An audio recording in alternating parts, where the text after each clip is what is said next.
Bienvenue dans les explications farfelues Grammairicus aux absurdités de la langue française. Le podcast où nous découvrons les raisons les plus irréalistes et mensongères derrière les mystères de la langue française. Aujourd'hui, nous allons percer le secret de plusieurs grandes énigmes grammaticales. Pourquoi le subjonctif est-il si compliqué? D'où viennent les faux amis? Pourquoi dit-on poser un lapin? Les mystères de l'accord du participe passé avec avoir? Et enfin, pourquoi y a-t-il tant d'exceptions en français? Accrochez-vous, prenez des notes, c'est parti pour une explication insensée. Alors, pourquoi le subjonctif est-il si compliqué? Commençons par le subjonctif, ce mode qui fait trembler plus d'un étudiant de français. Il était une fois, dans un royaume lointain appelé Grammaria, deux puissants sorciers de la langue française, Grammairicus et Subjonctivus. Subjonctivus, toujours entouré de ses grimoires et de ses sorts, avait rendu le subjonctif terriblement complexe. Un jour, Grammairicus décida d'aller voir Subjonctivus pour éclaircir cette situation. « Pourquoi rends-tu le subjonctif si compliqué, Subjonctivus ?» demanda Grammairicus. Ce à quoi Subjonctivus répondit. « C'est parce que je veux que les étudiants de français fassent preuve de bravoure linguistique. Comme on dit, à force de pratiquer, on devient parfait. » En effet, cela les amène à une meilleure maîtrise de la langue française. En raison de sa complexité, le subjonctif est une véritable épreuve. Mais pourquoi tant de règles et d'exceptions? Renchérit Grammairicus. Toujours aussi calme et sûr de lui, Subjonctivus ne se démonta pas. Ah, c'est pour provoquer des discussions passionnées et des débats animés. Du moment que les gens parlent de la langue, c'est une bonne chose. En fait, c'est grâce à ces exceptions que la langue reste vivante et intéressante.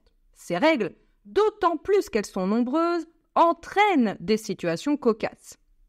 Vous voyez, le subjonctif est d'autant plus fascinant qu'il est complexe. Non que les autres modes soient ennuyeux, mais le subjonctif, lui, est d'autant meilleur qu'il nous fait réfléchir. En effet, Subjonctivus a raison, puisque, sans le subjonctif, point de doute ou d'incertitudes exprimées, point d'hypothèse ou d'émotion, bref, aucune couleur dans nos vies. Les origines des faux amis, alors. Passons maintenant aux faux amis. Pourquoi existe-t-il? C'est une question que beaucoup de francophones et d'apprenants se posent. Les faux amis sont apparus sous prétexte que les langues évoluent indépendamment. En réalité, c'est parce que les mots aiment jouer à cache-cache avec les apprenants. Sur ce point, nos deux amis sont plutôt d'accord. Les faux amis sont d'autant moins dangereux qu'on les connaît bien, soit que les mots se soient transformés au fil du temps, soit qu'ils aient été influencés par d'autres langues. Ils causent souvent des malentendus amusants. En fait, ils peuvent même déboucher sur des situations très drôles, s'amusait Grammairicus. Et Subjonctivus dans tout ça. Du fait de leur similarité trompeuse, ces mots occasionnent des erreurs qui peuvent amener à des moments de confusion hilarants. Par exemple, actuellement en français ne signifie pas actually en anglais, mais currently. Entre actuellement je parle français et couramment je parle français, la nuance est grande. Alors, pourquoi dit-on poser un lapin maintenant? Pourquoi dit-on poser un lapin pour signifier ne pas venir à un rendez-vous? Ah, cette expression est tellement mystérieuse, n'est-ce pas? Elle remonte au XIXe siècle, quand les lapins sont le symbole de l'abondance. Donc s'il n'y en a pas, leur absence représente la pauvreté. De plus, à cette époque, cela était lié au fait qu'un homme partait sans payer les faveurs d'une femme. Mais le sens de l'expression a plusieurs origines, plusieurs légendes. En raison de l'évolution des usages et des lapins, cette pratique a fini par signifier ne pas venir du tout.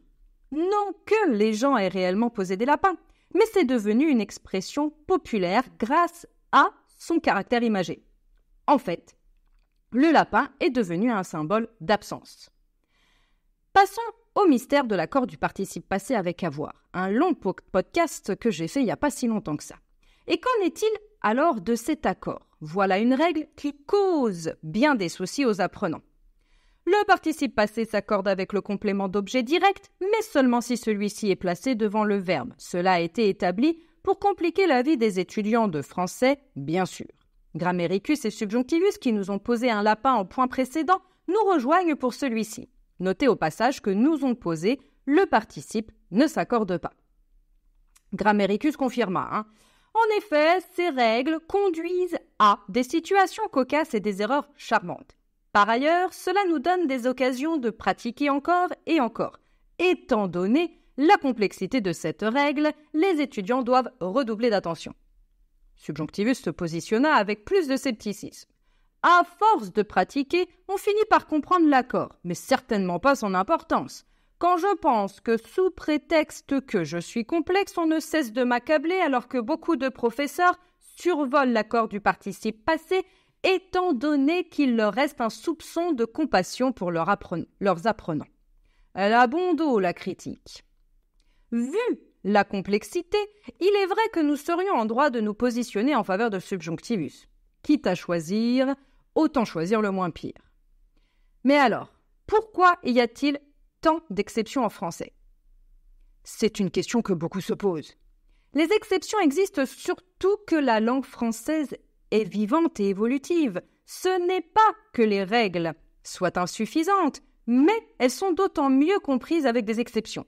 Mais celles-ci déclenchent des maux de tête et des moments de doutes extrêmes. Voyons ce qu'en pensent nos deux amis. Chaque exception a une histoire unique, rendant la langue d'autant plus riche. De ce fait, ces exceptions conduisent à une langue pleine de surprises, expliquait Grammairicus. En fait, les exceptions permettent d'éviter la monotonie. Compte tenu de l'évolution constante de la langue, il est naturel d'avoir des règles qui s'ajustent à des exceptions qui persistent, rajoutait Subjonctivus. Nos deux amis seraient-ils d'accord, dites-moi? Que ce soit pour le subjonctif, les faux amis, les exceptions idiomatiques, l'accord du participe passé ou les innombrables exceptions, tout a une explication, même si elle est parfois tirée par les cheveux. Alors un petit rappel s'impose.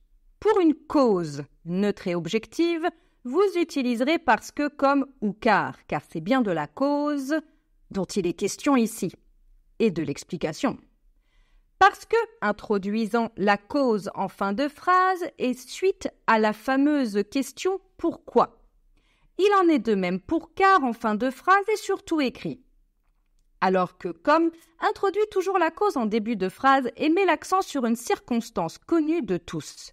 Comme vous êtes experts, tout cela est bien facile. Alors passons à la cause subjective avec puisque, si et du moment que. Puisque, il s'utilise lorsque la cause est connue de l'interlocuteur, en début ou fin de phrase et part d'une cause évidente, justifiant une conséquence. Du moment que vous comprenez, puisque vous comprenez tout ça, je peux passer à la suite. Du moment que, si et puisque sont équivalents. Si plusieurs causes vous tourmentent, enchaînez-les en répétant que. Je vais continuer à expliquer tout ça parce que c'est pas facile et que c'est passionnant en même temps. Si la cause est positive, utilisez grâce à. Si elle est négative, à cause de. S'il y a répétition, à force de plus non sans article ou infinitif, le manque, faute de, à défaut de, par manque de, suivi d'un nom sans article ou d'un infinitif.